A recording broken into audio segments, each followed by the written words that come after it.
بسم اللہ الرحمن الرحیم۔ السلام علیکم ورحمۃ اللہ وبرکاتہ۔ آج کی ویڈیو ہماری بہت ہی خاص ہے اور یہ آیت عداوت والقینا بینہم العداوۃ والبغضاء الی یوم القیامہ اس کے متعلق ہے۔ اس کی زکوٰۃ، اس کے مشاہدات اور بہت ساری اس کے متعلق معلومات انشاءاللہ آپ کی خدمت میں عرض کرنی ہے۔ اور اس کی وجہ یہی ہے، میرے ایک بڑے محترم بھائی ہیں محمد ارشاد احمد، جن کا تعلق انڈیا سے ہے، اور انہوں نے مجھے اس آیت کے بارے میں بتایا کہ یہ آیت عداوت کے لیے، ناجائز تعلقات کے خاتمے کے لیے، بغض کے لیے یہ بہت ہی بہترین آیت ہے اور یہ سب سے بڑھ کر زبردست اثر ہے۔ تو میں نے اس کے اوپر تھوڑی سی کوشش کی، اس کے اوپر تحقیق کی اور اس کو پڑھا، اور اس کے چند ایک اعمال اور تعویذات بھی میں نے استعمال کیے۔ بہرحال جو تاثیر ہوتی ہے وہ تو اللہ تعالیٰ کے حکم سے ہوتی ہے۔ اللہ تعالیٰ جب چاہے اس میں پیدا کر دے، جیسے چاہے اس میں پیدا کرے، لیکن میری یہ خواہش تھی کہ میں اس کی زکوٰۃ ادا کر لوں، کہ یہ اگر اتنی باکمال آیت ہے تو اس کی زکوٰۃ ادا کرنی چاہیے۔ پھر میں نے اس کی زکوٰۃ ادا کی، کیسے زکوٰۃ ادا کی، کس طرح پڑھا، کہاں کہاں پڑھا، اور دوران پڑھائی کیا کیا ہوا، انشاءاللہ تمام تر تفصیلات آپ کے سامنے ذکر کرنی ہے۔ اور اس آیت میں کون کون سے کمال رکھے گئے ہیں۔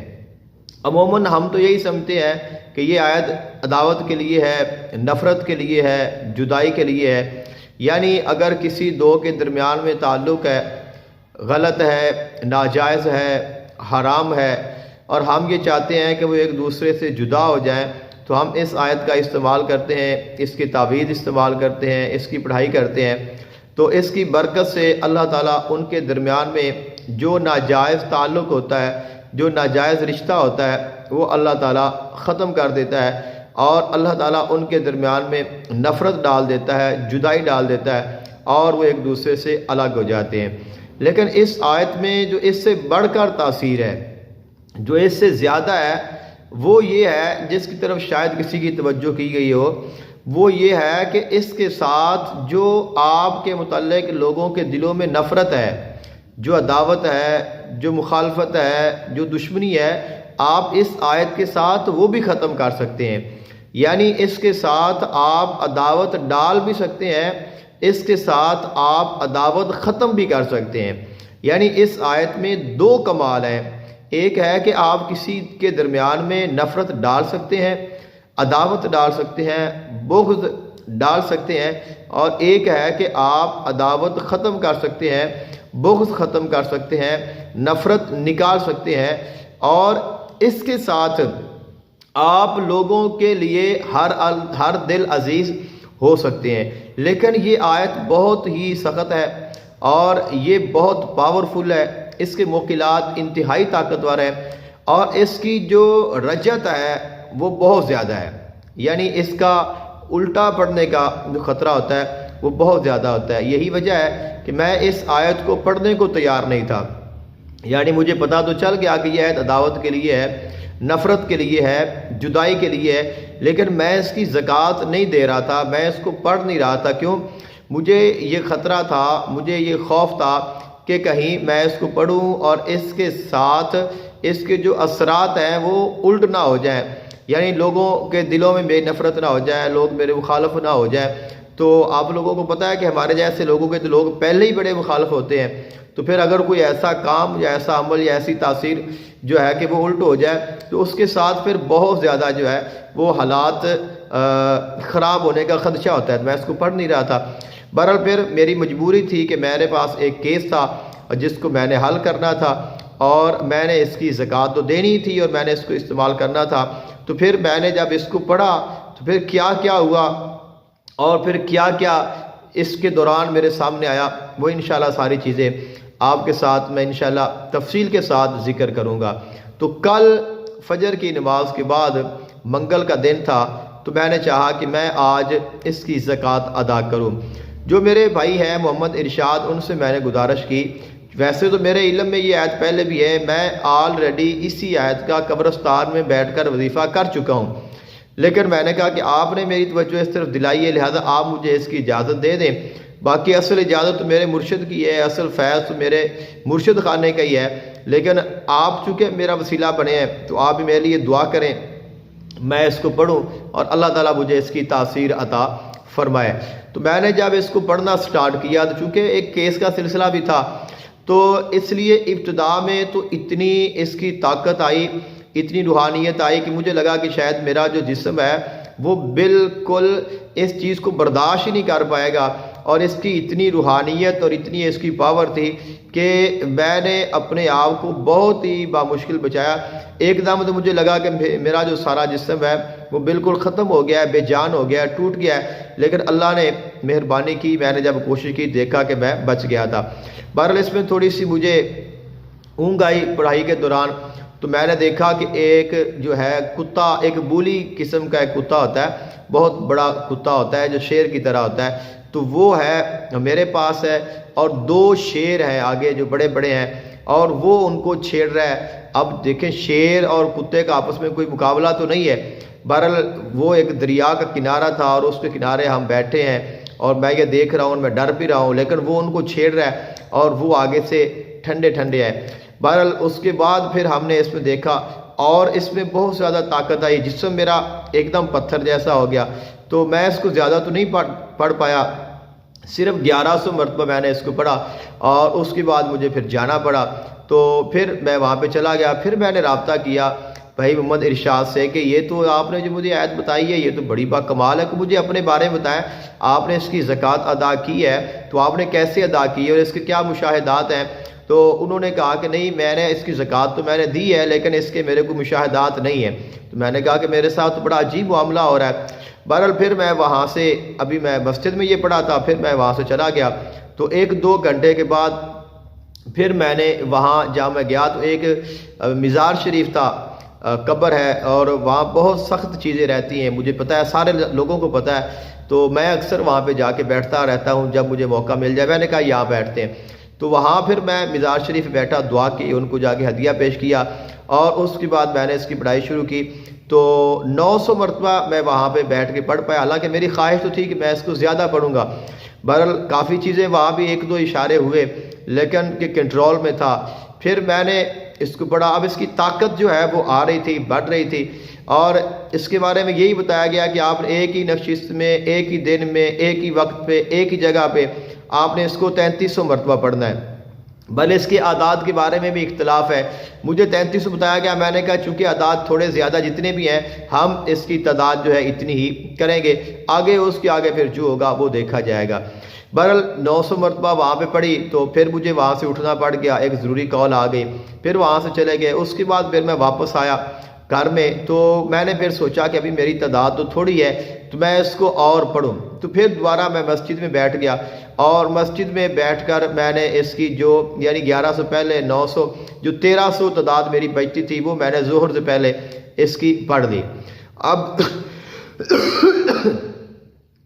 1300 اس کی تعداد میں نے پڑھی، یعنی میرا 3300 پورا ہو گیا، لیکن اب یہ تھا کہ میں نے اس کو 3 نشستوں میں پڑھا تھا، اور اس کے ساتھ مجھے کافی فائدہ تو ہو رہا تھا، جسم میرا تو ویسے بہت کمزور ہو گیا۔ آپ کو پتہ ہے ایسے وظائف کرتے ہیں تو ایک بار تو کمزوری بھی آتی ہے، نکاہت بھی آتی ہے، تو اب دل مطمئن نہیں تھا، تو پھر میں نے ظہر کی نماز پڑھی، اور ظہر کے بعد پھر میں قبرستان چلا گیا۔ قبرستان میں نے گھر والوں کو بتایا کہ میں قبرستان جا رہا ہوں، قبرستان میں جا کے پھر وہاں پہ بیٹھا، اور وہاں میں نے اس کا جو ہے 1100 مرتبہ، قبرستان میں ایک مزار شریف تھا وہاں پہ بیٹھے، وہاں پہ ہدیہ کیا، اور اس کے بعد کچھ تعویذات تھے جو میں نے وہاں پہ قبرستان میں رکھنے تھے وہ میں نے رکھے، دعا کی، اور وہاں میں نے اس کو 1100 مرتبہ جو ہے وہ بیٹھ کر پڑھا، اور اس کے بعد کافی ہوا لیکن کوئی خاص نہیں تھا۔ یہ تھا کہ اس کے بارے میں مجھے معلومات کھلتی گئیں، اب اس کی روحانیت جو ہے تسخیر ہوتی گئی۔ بہرحال اس کا مجھے خوف نہیں تھا، کیونکہ حالانکہ قبرستان بھی تھا، چیزیں بھی وہاں پہ بہت زیادہ تھی، لیکن میرے پاس کوئی نہیں آئی کیونکہ میں نے حصار دعا سیفی کا کیا ہوا تھا۔ تو بہرحال پھر عصر کے وقت واپس آ گئے، عصر پڑھی، مغرب پڑھی، عشاء کے بعد پھر میں نے ارادہ کیا کہ اب اس کا ہم دوبارہ پھر وظیفہ کریں گے۔ تو عشاء پڑھ کے پھر میں اپنے جہاں پہ میں بیٹھتا ہوں وہاں پہ چھت پہ میں بیٹھتا ہوں، تو میں وہاں پہ چلا گیا، اپنا پورا سردی کا انتظام کیا، بہترین طریقے سے وہاں پہ بیٹھا اور میں نے اس کو پڑھنا سٹارٹ کیا۔ تو الحمدللہ میں نے پھر وہاں پہ ایک ہی نشست میں ایک ہی جگہ پہ ایک ہی وقت پہ بیٹھ کے پھر رات کو میں نے اس کو 3300 پھر دوبارہ پورا کیا۔ اب اس دوران بہت ساری چیزیں جو ہیں یہ میرے سامنے آئیں۔ ویسے جب کل میں پڑھ رہا تھا تو فرسٹ ٹائم ہی میرے سامنے بابا جو ہے بابا رضوی صاحب جو ہے وہ میرے سامنے آئے، اور ان کے بارے میں یہ معلومات چلی کہ لوگ ان کے بارے میں نفرت لوگوں کے دلوں میں ڈال رہے ہیں۔ کیونکہ آپ ماحول میں دیکھ رہے ہیں سارے جو حالات اس طرح ہیں، تو میں حیران رہ گیا کہ لوگ کس طرح جو ہے وہ کرتے ہیں۔ بہرحال یہ بھی مشاہدہ ہوا کہ لوگ ایسے اعمال کر رہے ہیں، ایسے عملیات کر رہے ہیں کہ جن کے ساتھ ان کے متعلق لوگوں کے دلوں میں نفرت پیدا ہو، ان کی جماعت میں نفرت پیدا ہو اور ان میں اختلافات پیدا ہوں۔ بہرحال اس کے بعد پھر ہم نے اس کو پڑھنا شروع کیا، تو پھر ہم نے اس کے جو عاملین ہیں، اس کے جو کاملین ہیں، ان کی طرف توجہ گئی کہ کون کون سے ہیں۔ تو سب سے پہلے تو جو چیز ہے میرے سامنے آئی اس آیت میں، چونکہ اس کے عامل بہت کم لوگ مجھے ملے جو کہ میرے مشاہدے میں آئے، اور جو اس کو لوگ پڑھتے ہی بہت کم ہیں۔ تو اس کی کئی ایک وجوہات، جیسے میں پہلے ڈرتا تھا، ہر بندہ چونکہ عداوت نفرت کے جو اعمال ہیں ان کے کرنے سے انسان خطرہ محسوس کرتا ہے۔ دوسرا اس کی رجت بہت زیادہ ہے، اس کی جو ہے رجت، اس کا الٹا ہونا بہت زیادہ ہوتا ہے، تو اس لیے پھر اس کا جو عمل پڑھنے کو ہر بندہ تیار نہیں ہوتا۔ بہرحال پھر اس کا جو ڈائریکٹلی سب سے پہلے تو جو اس کا فیض ہے وہ ہمیں مولا علی علیہ السلام، سیدنا امام حضرت علی المرتضیٰ شیر خدا کرم اللہ وجہ الکریم، آپ کا تصور قائم ہوا۔ تو اس کے بعد پھر حضور شیخ عبد القادر جیلانی، محبوب سبحانی غوث جیلانی رضی اللہ تعالیٰ عنہ، آپ کا تصور قائم ہوا۔ ویسے جو میرے مرشد کا تصور ہے وہ تو ہمیشہ میرے ساتھ ہی تھا، تو اس کے علاوہ جو چیزیں ہیں وہ میں آپ کو ذکر کر رہا ہوں۔ تو اس کے بعد پھر اس میں حضرت عمر فاروق رضی اللہ تعالیٰ عنہ آپ کا خاص فیض تھا، اور مجھے کسی نے بتایا تھا کہ حضرت عمر فاروق رضی اللہ تعالیٰ عنہ بہت بڑے عامل ہیں، بہت بڑا آپ کے پاس علم ہے۔ تو یقیناً میرا مشاہدہ بھی ہو گیا کہ واقعی اس میں کوئی شک نہیں ہے کہ سیدنا حضرت عمر فاروق رضی اللہ تعالیٰ عنہ بھی اعمال اور وظائف میں بہت بڑا نام اور بہت بڑا مقام رکھتے ہیں۔ اس کے بعد ایک صحابی رسول حضرت عبداللہ بن عمر غالباً ہے، یا حضرت عبداللہ، ان کا مزار شریف، ان کی قبر مجھے دکھائے گی۔ مزار شریف تو نہیں تھا، عام سادہ سمپل قبر تھی اور اس کے اوپر پتھر پڑے تھے۔ بہرحال یہ اللہ تعالیٰ کی مرضی ہے، میرا اس میں کوئی کردار نہیں ہے۔ تو وہ جو ہے مزار شریف وہ مجھے نظر آئی، اور اس کے ساتھ پھر جب میں نے اس کو پڑھائی شروع کی تو پھر جو مفتی آصف سعید تارکی شاذلی ہے وہ میرے سامنے آئے۔ تو وہ تو پھر پرماننٹلی میرے سامنے تھے، کافی ساری چیزیں وہ مجھے دے بھی رہے تھے، اور وہ بالکل میرے سامنے ان کا تصور جو ہے وہ قائم، خود بخود ہی ان کا تصور قائم ہو گیا، اور وہ بہت اینڈ وظیفے تک بھی وہ میرے ساتھ ہی تھے۔ تو کل کے وظیفے کے دوران جو ڈاکٹر عبد الواحد شاذلی صاحب ہیں وہ بس ایک لمحے کے لیے، چونکہ انہوں نے بھی اس کے اوپر بات کی ہوئی ہے، وہ ایک لمحے کے لیے آئے، لیکن جو مفتی جو ہے آصف سعید ہیں وہ تو ایک تقریباً کہہ لیں کہ کافی پورا وظیفہ جو ہے وہ اینڈ پہ میرے ساتھ ہی تھے، اور ان کا تصور خود بخود ہی قائم تھا، یعنی کہہ لیں کہ وہ جو اس کے عامل تھے اور ان کی طرف سے اس کی جو برکات یا اس کا فیض ہے وہ مل رہا تھا۔ اب اس کے بعد کچھ دیر کے لیے جو میاں حضور ہے ان کا تصور بھی قائم ہوا، اور وہ آئے، تو وہ جب آئے ہیں تو پھر ان کا جو عمل ہے اور ان کی جو تاثیر ہے، ان کی جو روحانیت ہے، اس کے آگے پھر باقی سب کی روحانیت جو تھی وہ ساری بالکل کہہ لیں کہ آپ نامعلوم ہوگی، اور ان کی جو روحانیت ہے وہ ایک کمال درجے کی روحانیت ہے۔ تو بہرحال یہ بھی ایک مشاہدہ تھا۔ اس کے بعد پھر میں نے صبح ارادہ کیا کہ میں پہلے رات کو میں سوچ رہا تھا کہ میں اس گروپ میں جو ہے اجازت کے لیے میاں حضور کے جو گروپ ہے اس میں میں درخواست کر دوں، پر رات تو نہیں کر سکا۔ میں نے کہا میرے پاس اجازت آلریڈی ہے، میں اس کو پڑھ رہا ہوں۔ پھر میں نے صبح اس کو دوبارہ اجازت ڈال دی کہ اگر مجھے مل گئی تو ٹھیک ہے، وگرنہ فیض تو جو ہے، جو روحانیت ہے باطنی طور پہ، وہ تو مجھے اللہ تعالیٰ نے اور ان بزرگوں نے مجھے عطا کر دی ہے۔ تو بہرحال یہ ایک بڑی چیز تھی اور یہ ایک بڑا مشاہدہ تھا، اور اس میں اور بھی بہت ساری چیزیں ہیں جو کہ بیان کی جا سکتی ہیں، جو کہ ہیں، لیکن کمال کی آیت ہے۔ اور اس کے بعد اس کی رجت میرے اوپر بھی پڑھنے کی پوری کوشش ہوئی ہے، لیکن اللہ تعالیٰ جب بچائے اور مرشد کامل ہو پھر آسانی ہو جاتی ہے۔ میرے گھر کے اوپر کیونکہ اس میں یہ ہوتا ہے کہ آپ کے گھر میں نفرت ہو جاتی ہے، آپ کی بیوی کے ساتھ، آپ کے بچوں کے ساتھ آپس میں اختلافات پیدا ہو جاتے ہیں، اور اس کا بہت زیادہ اس کی رجت ہوتی ہے، اس کے موکلات انتہائی طاقتور ہیں۔ بہرحال یہ ہے کہ ہمارے گھر میں بھی وہ چیز کا اثر تو پڑا، لیکن جب میں نے اپنے گھر میں دیکھا تو مجھے میرا پورا گھر خالی نظر آیا۔ یعنی میں نے دیکھا اپنے گھر میں، جب میں نے پڑھائی کے دوران اچانک ہی میری نظر اپنے گھر میں پڑی تو پورے گھر میں مجھے اپنے گھر کا کوئی بھی فرد نظر نہیں آیا، پورا گھر میرا خالی تھا۔ تو اب جب میں وہ چیز سے نکلا اس کیفیت ہے تو میں سمجھ گیا کہ یہ مجھ پر اللہ کا کرم ہوا ہے، وگرنہ اگر کوئی بھی میرے گھر کا ایک بھی فرد اگر میرے سامنے آ جاتا تو اس کی جو رجت ہے یا اس کا جو اثر ہے وہ اس کے اوپر پڑ جانا تھا۔ جتنا پڑھنا تھا، کتنا پڑھتا، اس کا کیا نتیجہ ہوتا، کیسے ختم ہوتا، وہ تو جانا ہی تھا، لیکن اللہ تعالیٰ نے اس سے بچا لیا اور ہم اس کی رجت سے بچ گئے۔ لیکن اس کے جو موکلات ہیں وہ بہت بڑی، اس کی جو ہے وہ صدقہ مانگتے ہیں، وہ کہتے ہیں کہ جان دینی ہے آپ لوگوں نے۔ تو اب میں چونکہ ایک غریب عامل ہوں، امیر عامل نہیں ہوں، تو وہ جو صاحب حیثیت ہوتے ہیں وہ تو بکرا، وہ تو کہہ لیں کہ بچڑا، وہ تو کٹا وہ دے سکتے ہیں، میرے پاس تو ایک مرغا دینے کی بھی ویسے حیثیت نہیں ہے۔ بہرحال میں نے ان سے ریکویسٹ کی ہے کہ بھئی آپ طاقتور تو ہیں، آپ کا حق تو بنتا ہے، لیکن میری طرف دیکھیں، میری تو جیب خالی ہے، میرے پاس تو ایک بینگن کے پیسے بھی نہیں ہیں کہ میں وہ لے کر اس کا کاٹ کے عمل کر لوں، تو میں تو وہ بھی ایک لیمو کا عمل بھی جو ہے وہ بھی میرے لیے مشکل ہو رہا ہے۔ تو آپ میرے لیے بس رعایت ہی کریں، انشاءاللہ موقع ملے گا، اللہ تعالیٰ کو منظور ہوا تو جو ہو سکا انشاءاللہ آپ کی خدمت میں پیش کریں گے۔ بہرحال یہ کہ وہ بھی مہربانی کرتے ہیں، ان کو پتہ ہے کہ یہ غریب عامل ہے تو اس لیے پھر وہ مجھ پر اتنی سختی نہیں کرتے ہیں، لیکن اس عمل کی جو ہے وہ آپ کو قربانی دینا ضروری ہے، اس کا صدقہ دینا، اس کا ہدیہ دینا انتہائی ضروری ہے۔ اگر اس کا ہدیہ نہ دیا جائے تو اس کی رجت شدید ہونے کا خطرہ ہے۔ لیکن یہ کمال کی آیت ہے، یہ کمال کا عمل ہے، لاجواب ہے، نفرتیں ختم کرنے کے لیے، دشمنی ختم کرنے کے لیے، عداوت ختم کرنے کے لیے، اختلافات ختم کرنے کے لیے، لوگوں کے دلوں سے نفرت نکالنے کے لیے یہ بہترین چیز ہے۔ یعنی ہم تو حب کے ذریعے لوگوں کے دلوں میں محبت ڈالتے ہیں نا، تو یہ ایک الگ عمل ہے۔ لوگ اس کے ساتھ کیا کرتے ہیں کہ نفرت ڈالتے ہیں، لیکن